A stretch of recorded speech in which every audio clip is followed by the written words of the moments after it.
सो हम इस चीज़ पे बात कर रहे हैं कि रिलेशनशिप्स में इतने ब्रेकअप्स और फाइट्स क्यों होती है ना? उसका एक सबसे बड़ा रीज़न है कॉन्टिन्यूअस और लॉन्ग टॉक, कांस्टेंट टॉक, है ना? अब क्या होता है इस वज़ह से आपकी जो पर्सनल स्पेस है वो रिड्यूस होना शुरू हो जाती है क्योंकि everyone needs a mental space पर वो मेंटल स्पेस रिड्यूस होना शुरू हो जाती है क्योंकि हम सबको एक मेंटल स्पेस चाहिए कुछ रिफ्लेक्ट करने के लिए, अपने इमोशंस को प्रोसेस करने के लिए, अपनी इंडिपेंडेंट चॉइस बनाने के लिए। लेकिन 2 लोग जब कंटीन्यूअस एक-दूसरे से बात करते हैं, तो कहीं न कहीं उनकी डिपेंडेंसी बन जाती है एक-दूसरे पे और इस वजह से वो अपनी इंडिविजुअल डिपेंडेंसी खोने लग जाते हैं। दूसरा, ग्रेजुअली हम अपनी इंडिविजुअल आइडेंटिटी भी खोने लग जाते हैं। क्या होता है, जब 2 लोग कंटीन्यूअसली बात करते हैं आपस में, तो उनके रूटीन मर्ज होने लग जाते हैं।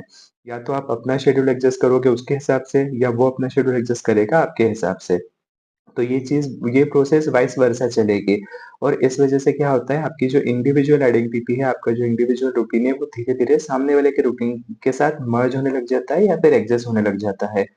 शुरू-शुरू में आपको बिल्कुल पता नहीं चलेगा इस बारे में, आपको शुरू-शुरू में सब चीज़ें बहुत अच्छी लगेगी, पर ग्रेजुअली आपको समझ में आएगा कि यार somewhere I am getting drained, मैं कहीं न कहीं ड्रेन्ड हो रही हूँ या ड्रेन्ड हो रहा हूँ, कि मेरे काम नहीं हो पा रहे, मेरी चीज़ें नहीं हो पा रही और ये आप कभी सामने वाले को बोलोगे नहीं, लेकिन लॉन्ग टर्म पे इसका बहुत बैड और वर्स्ट इम्पैक्ट पड़ेगा, ठीक है?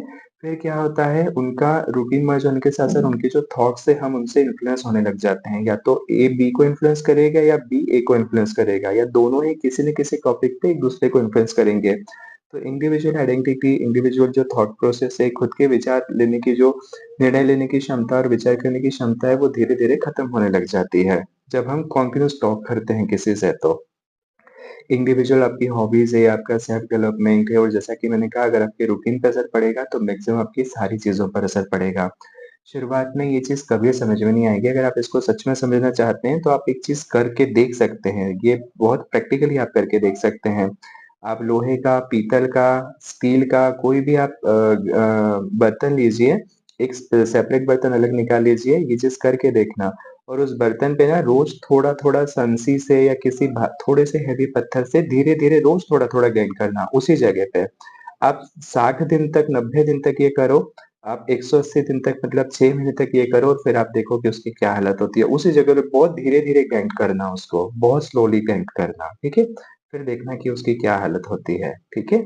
सो बिल्कुल ऐसा ही किसी से कॉन्फ्रेंस टॉक करने की वजह से, किसी के वर्ड्स और विचारों की वजह से धीरे-धीरे हमारे मेंटल हेल्थ पे टैंक पड़ने लग जाता है। शुरू में हमको उसका इम्पैक्ट समझ में नहीं आता, होता है पर हम एक्सेप्ट नहीं करते और इसीलिए मैं कहता हूँ बहुत ज़्यादा कॉन्फिडेंस टॉक रिलेशनशिप स्पॉइल करती है। Thank you so much, subscribe and follow, have a great